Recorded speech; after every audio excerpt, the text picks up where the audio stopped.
देखिए हमने स्टार्ट किया, that is rise of intermediaries. Intermediaries are the middlemen between the buyers and sellers, and there are two types of intermediaries. First is financial intermediaries. You can also write financial middleman भी कह सकते हैं. And second is trading intermediaries. Trading intermediaries. और करके लिख लीजिए, और trading communities.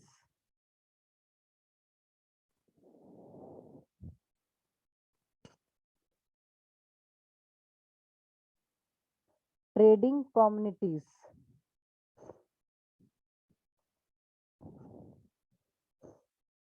Now आ जाएगा फाइनेंशियल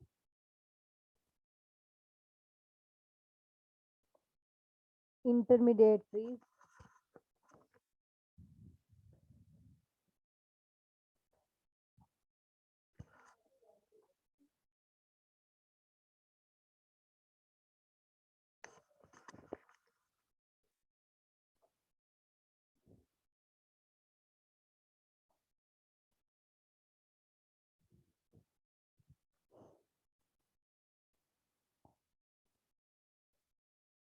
इसके बारे में लिखिए.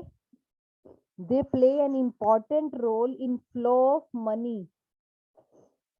They play an important role in a flow of money in financial world.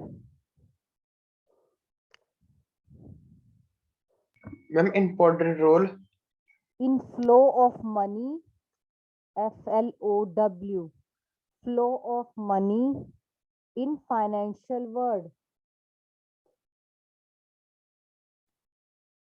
Financial world means इनका रोल क्या है. They help the traders who want money.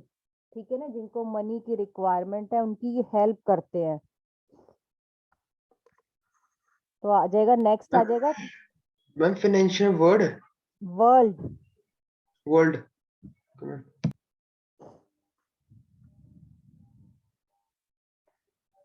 Next है types of financial intermediaries.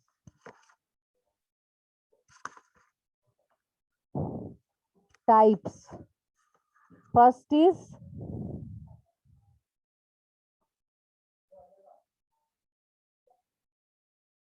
Insurance companies.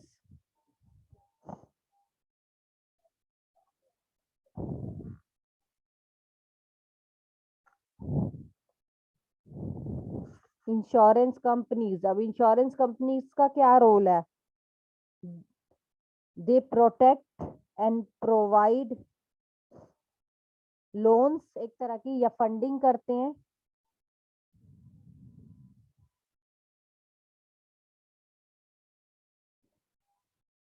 Insurance company का क्या role है. Yes, they protect and provide funding to policy holders. लिखिए, they protect and provide funding या funds या funding to policy holders. For example क्या देते हैं, जैसे child education, marriage, pension schemes, etcetera.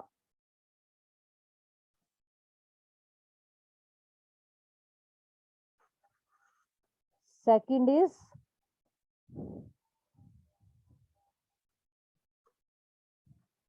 Mutual funds company.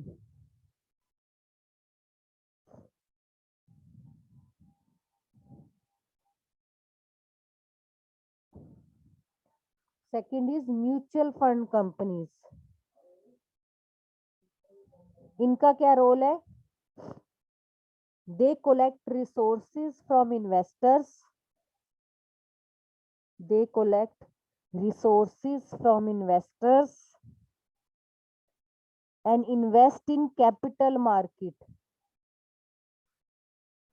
They collect resources from investors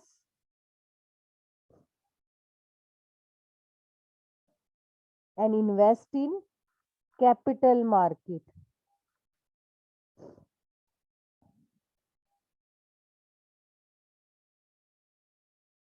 Third is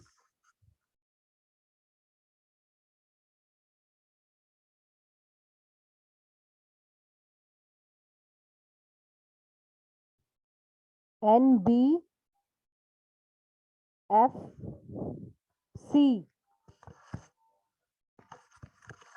NBFC means non banking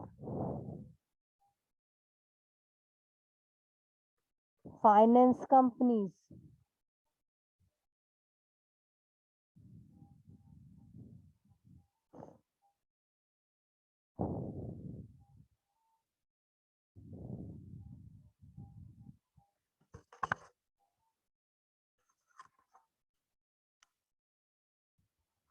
Non banking finance company. इनका क्या role है? They concentrate mainly on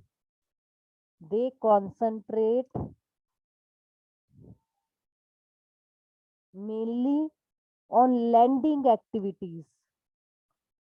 Lending. Ma'am, mainly. They mainly concentrate mainly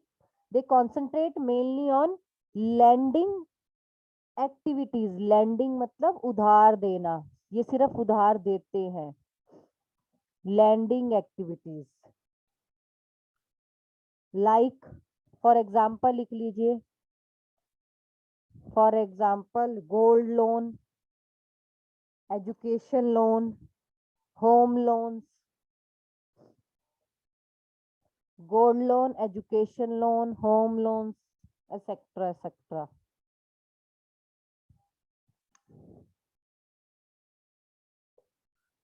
Fourth is investment brokers.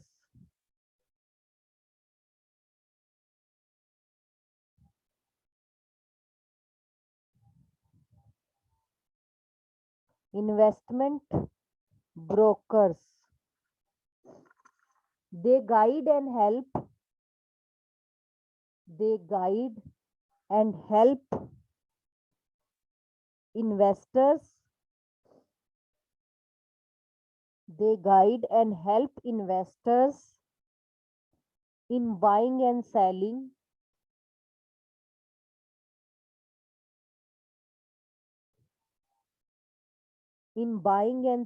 of securities.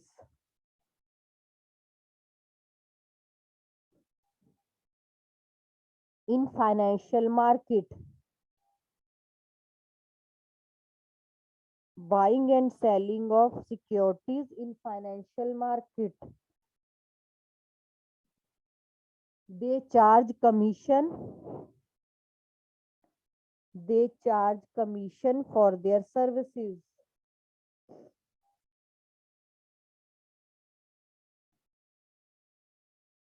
They charge commission for their services.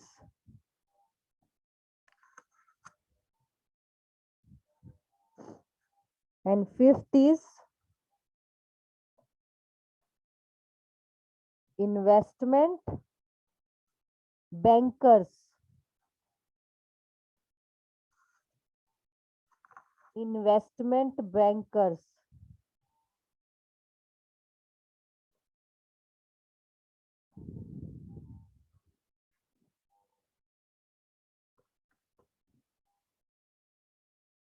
इनका क्या role रहता है? They help the firms. They help the firms to earn. They help the firms to earn more capital. More capital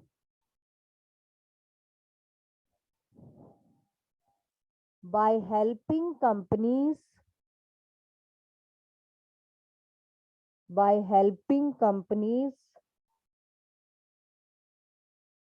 in issue of shares and debentures, in issue of shares and debentures, helping companies in issue of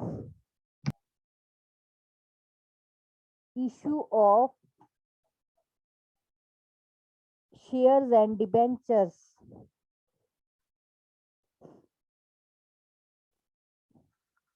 shares and debentures.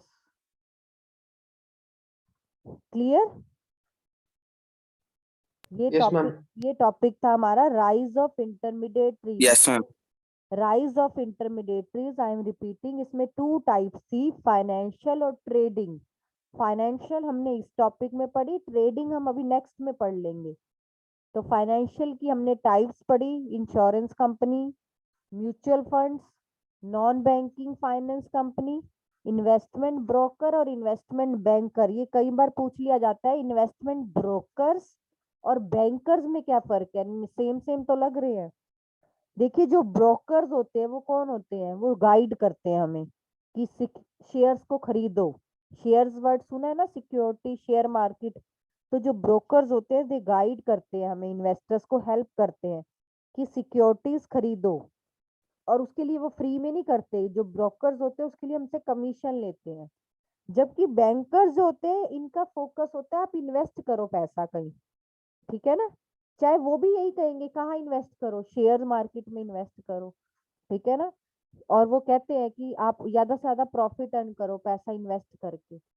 तो दोनों का काम same same ही है, लेकिन वो brokers है, वो buying और सेलिंग दोनों में हेल्प करते हैं. ब्रोकर्स, अगर मेरे पास ऑलरेडी शेयर है और मैंने सेल करने हैं तो वो भी मेरी हेल्प करते हैं, उसके लिए भी वो कमीशन लेंगे. मुझे परचेज करने हैं तो वो भी मुझे परचेज करने में हेल्प करेंगे, तब भी कमीशन लेंगे. लेकिन जो बैंकर्स है, इनका फोकस क्या है? मेनली इन्वेस्ट करने पे है. ये कहते हैं ज्यादा से ज्यादा इन्वेस्ट करो ताकि ज्यादा से ज्यादा आप इनकम जो है वो अर्न कर पाओ. जबकि जो म्यूचुअल फंड कंपनीज है वो भी सेम सेम लगती हैं. जबकि म्यूचुअल फंड कंपनीज का क्या है, ये हमारे को कहती है कि आप अपना पैसा कहीं इन्वेस्ट करो, चाहे कैपिटल मार्केट में करो चाहे मनी मार्केट में भी कर दो. काम इनका भी यही है, ये इन्वेस्टर से बस रिसोर्सेज इकट्ठा करती है. ये कहती है इस कंपनी में ऐसे ऐसे पैसा लगा दो. और इंश्योरेंस कंपनी, वो तो आपको पता ही है. और आ जाते हैं नॉन बैंकिंग की बात हम करते हैं. नॉन बैंकिंग भी एक तरह की फाइनेंस कंपनीज ही होती हैं. ये भी पैसा ही प्रोवाइड करवाती है. जैसे गोल्ड पे लोन लेना है, आप गोल्ड दे दो, लोन मिल जाएगा. एजुकेशन पे मिलना है, होम पे मिलना है लोन. तो सारे ये सब किस लिए है? ये सारे इनका मेन हेल्प क्या है? ताकि जो ट्रेड है उसको बढ़ाया जा सके. जो हमारे इंडिया में ट्रेड को इंक्रीज करना है, क्रॉस दी वर्ल्ड ले जाना है, उसके लिए था. तभी हम हिस्ट्री पढ़ रहे हैं. धीरे धीरे ये कंपनी खुली तभी तो धीरे धीरे इतना ट्रेड वास्ट हो गया. क्लियर? नेक्स्ट आ जाता है, फर्स्ट हमने किया था इंडिजियस बैंकिंग सिस्टम, सेकंड हमने किया था राइज ऑफ इंटरमीडिएटरीज, अब थर्ड आ जाएगा ट्रांसपोर्ट.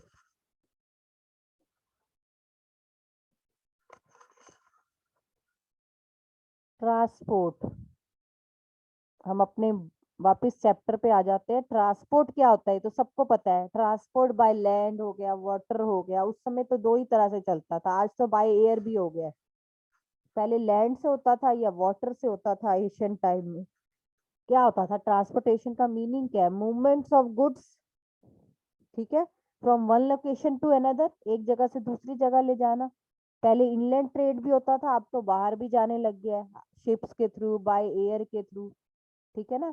आपने देखा होगा धीरे धीरे पहले बाय शिप ज्यादातर जाता था.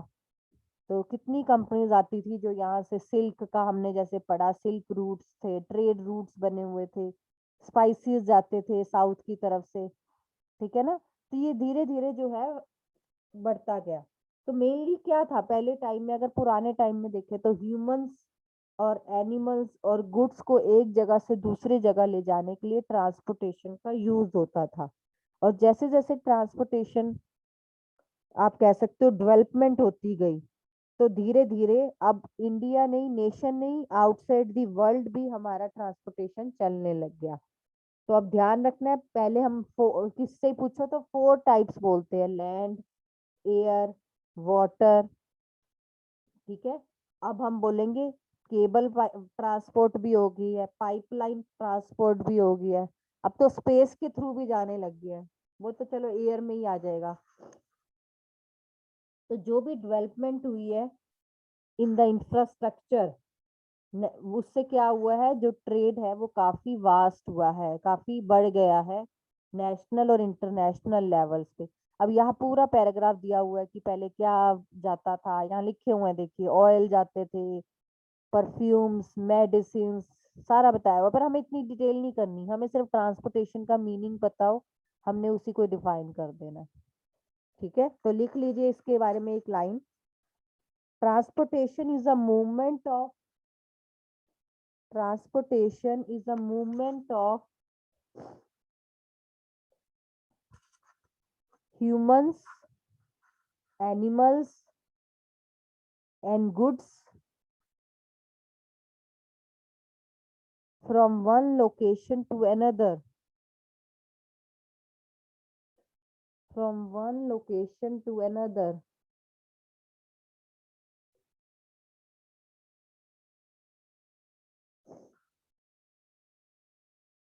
with the development of transport,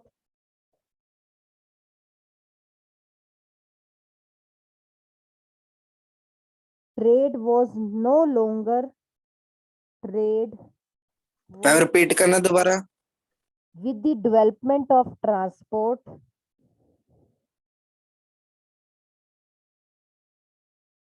with the development of transport, trade was no longer restricted, trade was no longer restricted to place of manufacture, restricted to place of manufactures, means अब एक तरफ ही restriction नहीं रही कि जहां बनेगा बस वहीं सेल होगा, as it can cross, as it can across the states, as it can across the states and across the nations,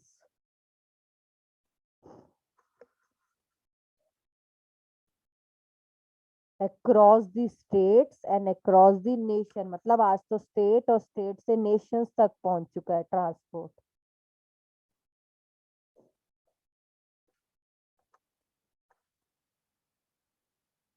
next लिखिए मोड ऑफ ट्रांसपोर्ट, अब कौन कौन से मोड है बस नेम्स पता हो आपको। Mode of transport,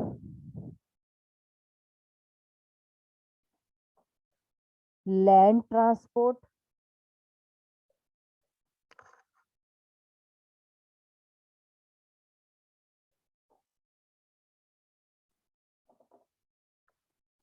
air transport, water transport,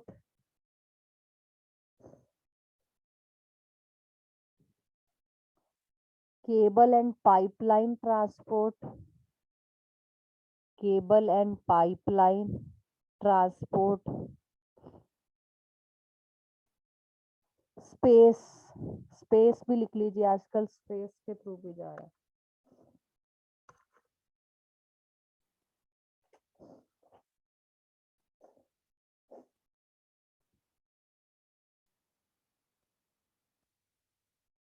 clear?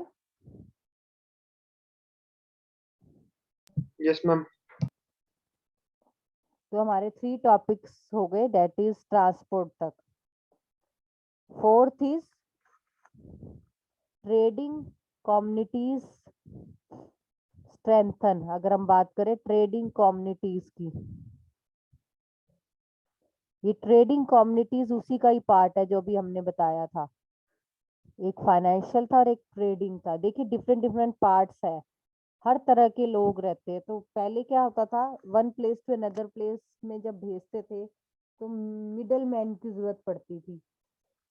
तो उसमें हम मैन्युफैक्चर से लेके कंज्यूमर तक जब गुड्स पहुंचते थे तो बीच में काफी जो है ग्रुप्स ऑफ पीपल इंक्लूड होते थे, like agents, brokers, distributors, wholesalers, retailers.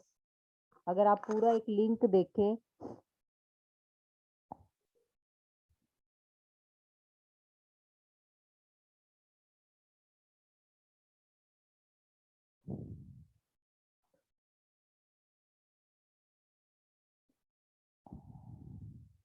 देखिए पूरा इसमें एक जो गुड्स प्रोड्यूस करते हैं उन्हें हम प्रोड्यूसर या मैन्युफैक्चरर्स कहते हैं।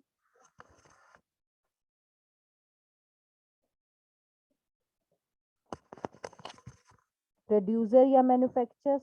उसके बाद गुड्स कहाँ जाते हैं? एजेंट्स के पास। एजेंट्स भी कह सकते हैं इन्हें, ब्रोकर्स भी कह सकते हैं। ब्रोकर्स के बाद कहाँ जाएंगे? डिस्ट्रीब्यूटर्स के पास, या आप लिख सकते हैं चाहे यही पॉइंट्स हैं एक तरह के। डिस्ट्रीब्यूटर्स के बाद कहाँ जाएंगे? होलसेलर्स।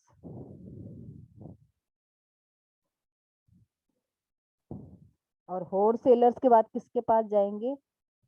रिटेलर्स।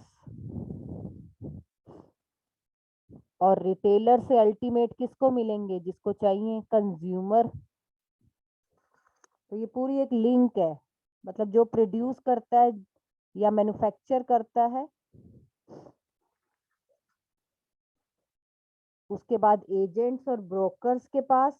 एजेंट्स और ब्रोकर्स का काम क्या होता है? They sell goods and services on commission, ये कमीशन लेते हैं। फिर आ जाता है डिस्ट्रीब्यूटर्स के बाद। डिस्ट्रीब्यूटर्स कौन होते हैं? जैसे नॉर्थ का डिस्ट्रीब्यूटर हो गया, साउथ का हो गया, ईस्ट और वेस्ट साइड का हो गया। ये अपने अपने एरिया में, मतलब पूरे नॉर्थ में ये डिस्ट्रीब्यूट करेगा, साउथ में वो करेगा, तो डिस्ट्रीब्यूटर्स बन जाते हैं। फिर आ जाते हैं होलसेलर्स। होलसेलर्स क्या होते हैं? Large quantity of goods purchase करते हैं और स्मॉल स्मॉल क्वांटिटीज में रिटेलर्स को पहुंचाते हैं। तो रिटेलर्स का क्या काम है? ये लास्ट लिंक ऑफ चेन है। ये स्मॉल क्वांटिटी में गुड्स परचेज करते हैं और किसको सेल करते हैं? हमारे अल्टीमेट कंज्यूमर को करते हैं। जो रिटेलर होते हैं ये डोर टू डोर भी दे सकते हैं, बाय ऑन टेलीफोन भी दे सकते हैं, और आजकल तो इंटरनेट के थ्रू भी दे सकते हैं। तो एट द एंड जो कंज्यूमर है उसके पास गुड्स पहुंच जाते हैं। क्लियर? Yes ma'am. तो इसके Yes, बाद ma'am.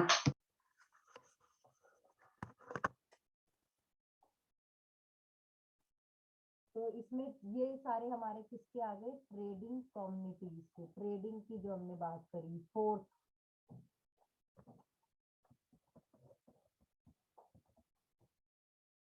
इसको आप इंटरमीडिएटरी भी कह सकते हो या कम्युनिटीज भी कह सकते हो।